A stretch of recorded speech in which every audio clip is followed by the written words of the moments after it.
Hello, this is the story of Pete. He's a 19-week-old Sprocker puppy, and bad advice resulted in the poor lady being in tears when walking him.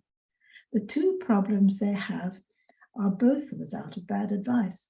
He jumps and bites the lady's leg or stomach when she walks him on lead, upsetting her so much that she's in tears. Also, Pete cries much of the night and all the time when they're out. A trainer had advised them to cover Pete's crate and leave him to cry, and it was hot weather too. This outdated advice from the same trainer advised on walks to hold him tight to make him heal. Pete is only a baby. He is learning about his new world, away from the constant company of his siblings. Before coming to live with a couple, he had never been all alone, and his experiences should be kind and positive. So happy walks. The lady read on one of my case stories yesterday before booking our online consultation. And as a result, she gave Pete more space on lead. She says the walking was so much better that this was the first time she hadn't cried. They walk him 4 times a day, short walks around the road where he has to walk to heel. What he actually needs is plenty of mooching and sniffing, exploring on a long, loose lead attached to a harness, not a tight collar. Not all a long road, no making him walk to heel. Heel work, in my opinion, is an add-on for later. Pete can also have something to carry in his mouth, which should occupy those teeth while he learns. The ongoing short lead fight with the poor little dog who only wants to explore the new world is frustrating and upsetting for all, so no wonder he leaps and bites. At 19 weeks old, a route march around the roads to heel is something he doesn't need. And the other problem, crying when left alone. The seeds have been sown by leaving him to cry at night at the trainer's instruction. The trainer had also said, this one, cover the crate.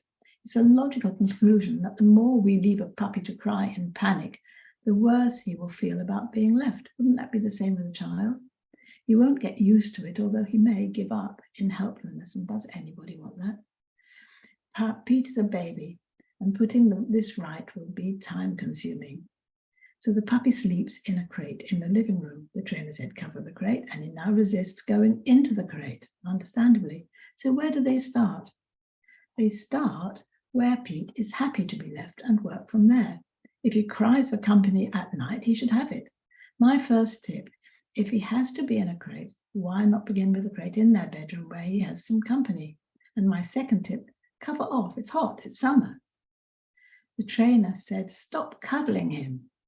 Deny a child the love it wants would make it become more needy, wouldn't it? If puppy wants a cuddle, for God's sake, cuddle him.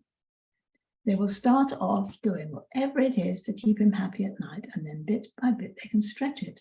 Leaving him alone to go out will be done gradually as well. So firstly, Pete needs to be somewhere he likes to be and where he feels safe before they try to go. This is probably not in the crate.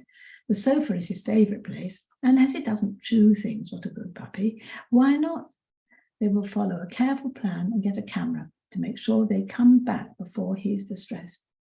So just 3 days later, I received this message. It's only been a couple of days, but I wanted to say that we can already see a positive change in Pete. We get a training lead and have been walking with it clipped to the chest and back, and he has calmed down a lot. He now always walks with a stick or toy when he gets worked up, so he can have it in his mouth.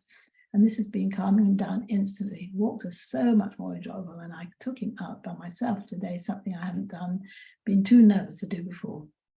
So we've cut out his morning walk, as this was where he was most badly behaved and stressed, and replaced it with garden walking and a bit of training, which sets him up positively for the next day. We've also done a couple of scatter feeds in the garden, which he loves and really makes him use his brain. The separation anxiety, we managed at 2 minutes outside the door yesterday without whining, which was immense progress. We know it's going to be a long journey, but I wanted to say thank you for giving us the tools to help Pete and ourselves, and I look forward to seeing how it continues to progress. Very good.